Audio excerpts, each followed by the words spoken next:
Hi friends, आप लोगों का स्वागत है इतिहास की दुनिया 99 पे। दोस्तों, आज मैं आपको बिहार डीएलएड एंट्रेंस एग्जाम में पूछे गए प्रश्नों का शानदार विश्लेषण के साथ बताने वाला हूँ। तो वीडियो को अंत तक ज़रूर देखिएगा। यह प्रश्न आप लोगों के लिए काफ़ी हेल्पफुल साबित होगा किसी भी एग्ज़ाम को निकालने के लिए। तो चलिए, पहला प्रश्न है, राष्ट्रीय आय की गणना करने वाली एजेंसी कौन सी है? तो राष्ट्रीय आय की गणना कौन सी एजेंसी करती है? नीति आयोग करती है? बिल्कुल नहीं। भारतीय रिजर्व बैंक करती है? बिल्कुल नहीं। केंद्रीय सांख्यिकी संगठन करती है? बिल्कुल सही। तो ऑप्शन नंबर सी क्या हो जाएगा इस प्रश्न का? बिल्कुल राइट हो जाएगा। अच्छा, अब जो मैं आपको बताता हूँ आप लोग ध्यान से सुनिए। एग्जाम के दृष्टिकोण से ये सारे प्रश्न महत्वपूर्ण होंगे। नीति आयोग का अगर गठन की बात किया जाए तो 1 जनवरी 2015 को हुआ था। कब हुआ था? 1 जनवरी 2015 को हुआ था। इसका पुराना नाम क्या था? इसका पुराना नाम था योजना आयोग। क्या नाम था? इसका पुराना नाम था योजना आयोग। और योजना आयोग का गठन 15 मार्च 1950 को हुआ था। कब हुआ था? इसका जो गठन हुआ था, गठन 15 मार्च 1950 को हुआ था। ये तब से काम कर रहा था और इसको हटा करके अब क्या बना दिया गया है? नीति आयोग बना दिया गया है। भारतीय रिजर्व बैंक, इसका स्थापना पूछेगा कब हुआ था? इसका स्थापना याद रखना है कि 1 अप्रैल 1935। कब हुआ था? 1 अप्रैल 1935 को इसका स्थापना हुआ था। अब आरबीआई का किसका किया था? आरबीआई का। और किसकी सिफारिश पर हुआ था? तो यह हिल्टन आयोग के सिफारिश पर हुआ था। किसके सिफारिश पर इसका स्थापना किया गया था? हिल्टन आयोग के सिफारिश पर इनका स्थापना किया था। और आरबीआई को हम लोग, इसी को हम लोग आरबीआई कहते हैं। इसको हम लोग बैंकों का बैंक, बैंकों का बैंक या बैंकों का पापा भी कहते हैं। अच्छा, अब जो मैं आपको बता रहा हूँ वित्त मंत्रालय के बारे में, यहाँ से क्वेश्चन कई बार एग्जाम में पूछा गया है। आप यहाँ तक स्क्रीनशॉट ले लीजिए। हम नेक्स्ट बता रहे हैं अब वित्त मंत्रालय के बारे में। तो चलिए, वित्त मंत्रालय के बारे में हम लोग जानते हैं कि वित्त मंत्रालय से क्या क्या क्वेश्चन पूछा जाता है। तो अगर आपसे क्वेश्चन पूछा जाएगा कि पहला वित्त आयोग के अध्यक्ष कौन था, तो पहला वित्त आयोग का अध्यक्ष आपको बता देना है कि कौन था? केसी नियोगी। कौन था पहला वित्त आयोग का अध्यक्ष बताओ, तो अध्यक्ष बता देना है केसी नियोगी। कौन था? केसी नियोगी। ठीक। पहली महिला वित्त मंत्री पूछेगा कौन थी? तो पहली महिला वित्त मंत्री, तो आपको बताना है, क्या बताना है? निर्मला सीतारमन। क्या बताना है? निर्मला सीतारमन। क्या बताना है? पहली महिला वित्त मंत्री कौन थी? निर्मला सीतारमन थी। और निर्मला सीतारमन भारत के 28वें भारत के 28वें वित्त मंत्री थी। और ये भारत के कितना नंबर का वित्त मंत्री थी? ये 28वें नंबर की वित्त मंत्री थी। आपको ये बात याद रखना है। और इनके बारे में याद रखना है, इन्होंने अपना कार्यकाल 31 मई 2019 से शुरू किया था। 31 मई 2019 से शुरू किया था, ये बात याद रख लेना है। अगर पूछेगा कि भारत का प्रथम वित्त मंत्री प्रथम पूछेगा वित्त मंत्री प्रथम, तो वित्त मंत्री प्रथम में आपको बताना है कि कौन था? तो उसका नाम था आर.के. सन्मुख चेट्टी। क्या नाम था? आर.के. सन्मुख चेट्टी। तो इतना बात आपको याद रखना है। तो चलिए हम लोग बढ़ते हैं नेक्स्ट प्रश्नों की ओर। अगला प्रश्न आपके सामने में है, भारत का सबसे बड़ा बंदरगाह कौन सा है? तो भारत का सबसे बड़ा बंदरगाह पूछ रहा है। तो सबसे बड़ा बंदरगाह आपको याद रख लेना है मुंबई बंदरगाह, जिसको हम लोग नन्हावा सेवा के नाम से जानते हैं। किस नाम से जानते हैं? नन्हावा सेवा के नाम से जानते हैं। तो अब यहाँ पर मैं आपको कुछ बंदरगाह के बारे में बताने वाला हूँ, आप लोग ध्यान से नोटिस कीजिए। तो चलिए हम लोग यहाँ पर कुछ बंदरगाह को हम बताते हैं। तो कौन कौन बंदरगाह कहाँ पर है, तो चलिए यहाँ पर हम बंदरगाह के बारे में बता रहे हैं। तो सबसे पहले यहाँ पर याद रखना कि एक बंदरगाह पड़ता है, यह कांडला नाम है इसका। क्या नाम है? कांडला बंदरगाह नाम है, कांडला। और पूछ लिया जाता है कि यह बंदरगाह कहाँ है, तो यह बंदरगाह गुजरात में है। कहाँ पर है? गुजरात में है। याद रखना, कांडला जो है यह ज्वारीय बंदरगाह है। कैसा बंदरगाह है? ज्वारीय बंदरगाह है। ये बात याद रखना है, ये भी क्वेश्चन पूछा जाता है। और उसके बाद में कांडला के जस्ट नीचे हम लोग आते हैं, तो यहाँ आपका हो जाएगा मुंबई। क्या हो जाएगा? मुंबई बंदरगाह। क्या हो जाएगा? मुंबई बंदरगाह हो जाएगा। फिर जस्ट इससे नीचे जब हम लोग आते हैं तो नन्हावा सेवा। क्या हो जाएगा? मुंबई यह जो है प्राकृतिक बंदरगाह है। कैसा बंदरगाह है? प्राकृतिक बंदरगाह है, ये बात याद रख लेना है। फिर यहाँ पर नन्हावा सेवा, यहाँ पर कौन बंदरगाह है? नन्हावा सेवा बंदरगाह है, नन्हावा सेवा बंदरगाह है। और यह इसी को हम लोग कहते हैं जवाहरलाल नेहरू बंदरगाह। फिर यहाँ से जब नीचे आते हैं तो क्या हो गया? 1 2 यहाँ 3 हो गया। और यहाँ जब इससे नीचे आते हैं तो यहाँ गोवा, क्या है? गोवा में है मार्मुगाओ, क्या है?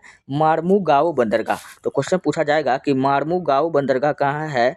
तो मार्मुगाओ बंदरगाह भी गोवा में है। नामे में गाँव है तो गोवा याद रखना ना। यहाँ नीचे यहाँ पर न्यू मंगलोर है, न्यू मंगलोर बंदरगाह पूछेगा कहाँ है? तो कर्नाटक में है। और यहाँ पर सबसे नीचे यहाँ आ जाते हैं कोच्चि है, क्या है? कोच्चि है, 6ठा नंबर में कोच्चि है। और इधर याद रख लेंगे कि टूटीकोरन है, क्या है?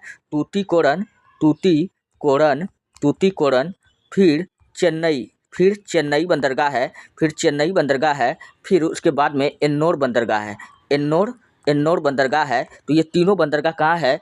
तमिलनाडु में। कहाँ है? तीनों तमिलनाडु में है। फिर यहाँ पर विशाखापट्टनम है, विशाखापट्टनम बंदरगाह है। और फिर उसके बाद में पारादीप बंदरगाह है जो उड़ीसा में पड़ता है, पारादीप।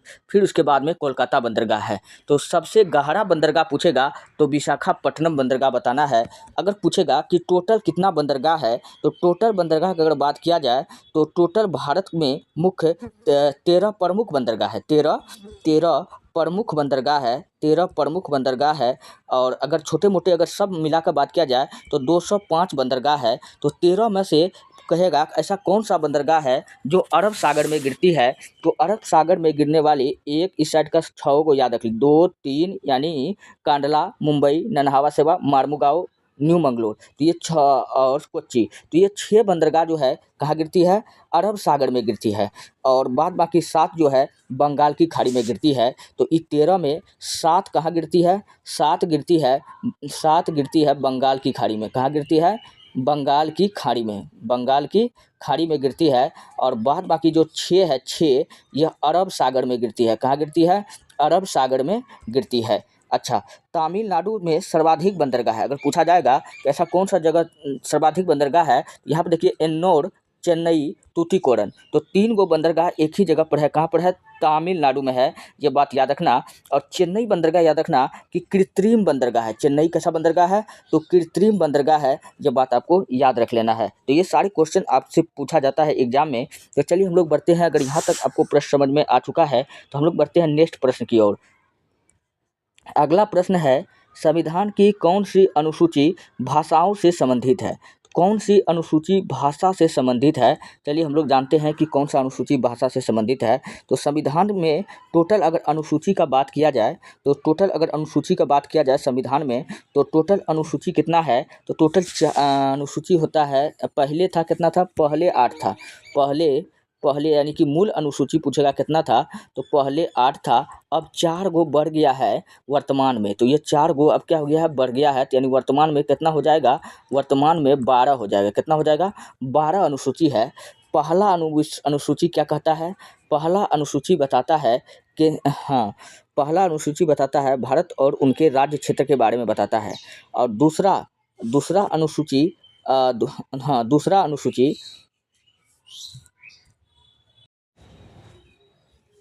संविधान की कौन सी अनुसूची भाषाओं से संबंधित है? तो संविधान की कौन सी अनुसूची भाषा से संबंधित है? जो 8वीं अनुसूची है वह भाषा से संबंधित है। चलिए मैं अब संविधान के अनुसूची के बारे में बताया जाए। आपसे क्वेश्चन पूछेगा कि मूल अनुसूची बताओ, अर्थात जिस समय संविधान बना था उस समय अनुसूची कितना था? 8 था। अभी वर्तमान में 4 गो बढ़ गया है। तो वर्तमान में अब कितना हो जाएगा? 4 गो बढ़ गया है। तो वर्तमान में अनुसूची की संख्या 12 हो गया। कितना हो गया है? 12 हो गया है। अगर पूछेगा कि पहला अनुसूची में क्या है? पहला अनुसूची बताओ, तो पहला अनुसूची में आता है, फर्स्ट अनुसूची में आता है, क्या आता है? भारत के राज्य और केंद्र शासित प्रदेश के अधिकार क्षेत्र। तो भारत के संघ और राज्य क्षेत्र सीधा हम लोग जान लेते हैं। संघ और राज्य क्षेत्र के बारे में बताता है। और दूसरा अनुसूची की अगर बात किया जाए कि दूसरा अनुसूची किसके बारे में बताता है, तो दूसरा जो अनुसूची है, दूसरा अनुसूची इन राज्यों में चयनित बड़े बड़े अधिकारी के पद और वेतन के बारे में बताता है। तो दूसरा अनुसूची का संबंध किससे है? पद और वेतन के बारे में बताता है। जैसे प्रधानमंत्री का पद हो गया, राष्ट्रपति का पद हो गया, तो इन सब को क्या मिलेगा? वेतन मिलेगा। अब इनको पैसा तो देंगे, याद रखना कि, लेकिन इसको हम क्या दिलाएंगे? तीसरा अनुसूची में तीन गो अक्षर है शपथ, इसको हम संविधान के प्रति शपथ दिलाएंगे। यानी तीसरा अनुसूची शपथ ग्रहण की बात करता है। क्या करता है? तीसरा अनुसूची क्या करता है? शपथ ग्रहण की बात करता है। तो तीसरा शपथ, तीन अक्षर है, तीसरा अनुसूची शपथ ग्रहण का बात करता है। और चौथा अगर किया जाए, चौथा अनुसूची किसके बारे में बताता है? राज्यसभा और केंद्र के सीटों के आवंटन के बारे में। तो चौथा अनुसूची किसके बारे में बताता है? चौथा बताता है राज्यसभा के सीटों का आवंटन। क्या बताता है? राज्यसभा के सीटों का आवंटन, लिख लीजिएगा। और पांचवा अनुसूची में जनजातियों, अनुसूचित जनजातियों के प्रशासन के बारे में बताया गया है। पांचवा अनुसूची में क्या बताया गया है? अनुसूचित जनजाति के प्रशासन के बारे में बताया गया है। अनुसूचित जनजाति के प्रशासन के बारे में बताया गया है। छठा अनुसूची क्या बताता है? छठा अनुसूची में याद रखना है केवल 4 राज्य। छठा अनुसूची में केवल 4 राज्य याद रख लेना है, केवल 4 राज्य। और केवल 4 राज्य कौन कौन हो जाएगा? केवल 4 राज्य हो जाएगा ATM। क्या हो जाएगा? ATMM। यही 4 राज्य ट्रिक से याद रख लेना है। ए से याद रखना है असम, ए से असम। टी से याद रख लेना है त्रिपुरा, टी से त्रिपुरा। एम से याद रख लेना है मेघालय, और एम से याद रख लेना है मिजोरम। तो मेघालय और मिजोरम, इनके बारे में बताता है। केवल 4 राज्य के अनुसूचित जनजाति के बारे में बताता है। तो ये कौन सा अनुसूची हो जाएगा?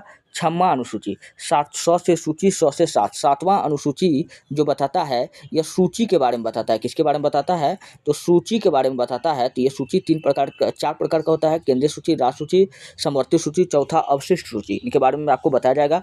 और 8वां अनुसूची किसके बारे में बताता है? तो 8वां अनुसूची बताता है भाषा के बारे में। किसके बारे में? भाषा के बारे में बताया जाता है। तो टोटल कितना भाषा भारत में बोला जाता है? 22 प्रकार का भाषा संविधान द्वारा मान्यता प्राप्त है। और 9वां अनुसूची किसके बारे में बताता है? भूमि सुधार अधिनियम। किसके बताता है? भूमि सुधार अधिनियम। 10वां 10 से दल बदल कानून के बारे में बताता है। 11वां पंचायती राज व्यवस्था और 12वां नगर निगम के बारे में बताता है। तो टोटल 12 अनुसूची मैंने आपको यहाँ पर बता दिया है। तो 8वां अनुसूची किसके बारे में बताता है? भाषा के बारे में बताता है। तो ऑप्शन नंबर डी क्या हो जाएगा? बिल्कुल राइट हो जाएगा। तो भाषा के बारे में 8वां अनुसूची। चलिए बढ़ते हैं नेक्स्ट प्रश्न की ओर। अगला प्रश्न, द्वंद्व रेखा किन 2 देशों के बीच सीमा रेखा है? तो द्वंद्व रेखा भारत और चीन के बीच में कौन सी रेखा है? तो मैक मोहन रेखा है। कौन सा रेखा है?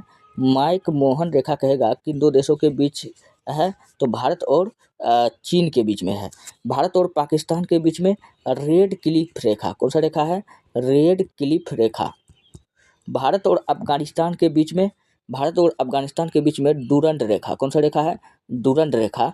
तो यही ना आपसे क्वेश्चन पूछ रहा है कि Durand Rekha. Option number see the right answer. अच्छा, और भी क्वेश्चन आपसे पूछा जाता है कि और भी कुछ रेखा है, कहेगा हिंडनबर्ग रेखा। हिंडनबर्ग रेखा किस देश के बीच में है?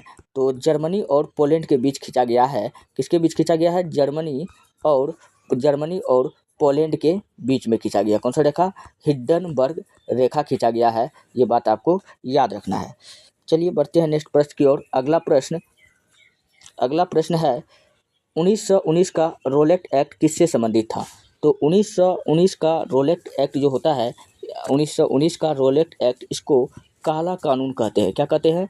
काला कानून भी कहते हैं, या इसको हम लोग बिना अपील बिना दलील का कानून भी कहते हैं। क्या कहते हैं? बिना अपील बिना दलील का कानून भी, बिना अपील बिना दलील बिना वकील का कानून भी कहते हैं। तो 1919 के रोलेट एक्ट का क्या संबंध था?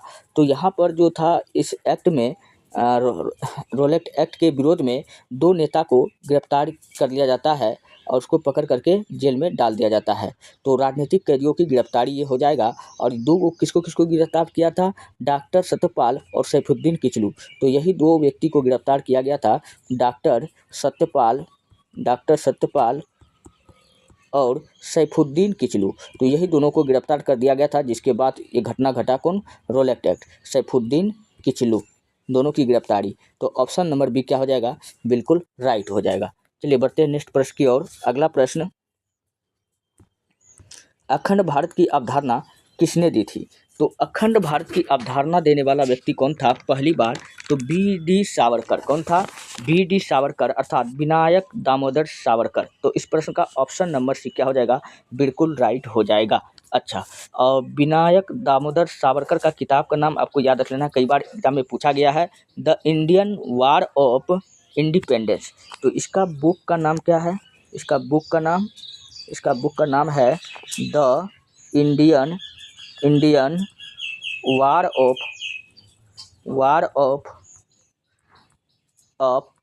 इंडिपेंडेंस। ये किसका बुक है? तो इसी का बुक है, ये बात याद रख लेना है। और सुभाष चंद्र बोस का बुक का नाम क्या है? The struggle of India. The struggle, STRUGGLE, the struggle of India. पूछेगा किसका बुक है? तो सुभाष चंद्र बोस का है। बाल गंगाधर तिलक गीता रहस्य कहेगा किसका पुस्तक है? तो बाल गंगाधर तिलक का है। तो ये बात याद रखना। दो पत्रिका याद रख लेना है, मराठा और केसरी। तो मराठा और केसरी भी इसी का है। सरदार वल्लभ भाई पटेल, इसको भारत में रियासत का विलय का श्रेय कहेगा किसको जाता है? तो सरदार वल्लभ भाई पटेल। उस समय भारत में पूछे कितना रियासत था, देसी रियासत, जिन्हें राजवाड़ा के नाम से जाना जाता था, उस समय 565 था। कितना था? 565 था। और इन 565 रियासत को एक करने का काम कौन किया था? सरदार वल्लभ भाई पटेल ने किया था, इसलिए इसे लौह पुरुष भी कहा जाता है। चलिए बढ़ते हैं नेक्स्ट प्रश्न की ओर। अगला प्रश्न आपके सामने में है। अच्छा, थोड़ा सा इसके बारे में मैं बताता हूँ। एक प्रश्न याद आ गया विनायक दामोदर सावरकर से। इनके बारे में याद रखना कि इन्होंने इन्होंने क्या किया था? अभिनव भारत सोसाइटी का स्थापना किया था। किसका स्थापना किया था? अभिनव भारत सोसाइटी का स्थापना किया था। ठीक, इस अभिनव भारत सोसाइटी का 1904 में नाम बदल दिया। क्या बदल दिया? नाम बदलकर मित्र मेला रखा गया। क्या रखा गया? मित्र मेला। कहेगा मित्र मेला कौन लगाया था? तो विनायक दामोदर सावरकर। ये भी प्रश्न कई बार पूछा गया है, इसलिए मैं आपको बता देता हूँ। चलिए बढ़ते हैं नेक्स्ट प्रश्न की ओर। अगला प्रश्न आपके सामने में है। अलबरूनी किस मुगल शासक के दरबार में आया था? तो अलबरूनी किसके दरबार में आया था? तो अलबरूनी जो आया था मोहम्मद गजनवी के दरबार में आया था। इस प्रश्न का ऑप्शन नंबर डी क्या हो जाएगा? बिल्कुल राइट हो जाएगा। अब मैं अलबरूनी से कुछ और भी प्रश्न बताता हूँ। अगर अलबरूनी का बुक का नाम पूछा जाए, इसका बुक का नाम है किताब उल हिंद। क्या नाम है? किताब उल हिंद कहेगा किसका बुक है? तो आपको क्या बताना है? अलबरूनी का है। ठीक, इसी को हम लोग क्या कहते हैं? किताब उल हिंद को ही हम लोग अगला नाम क्या देते हैं? तहकीक ए हिंद या तहकीक ए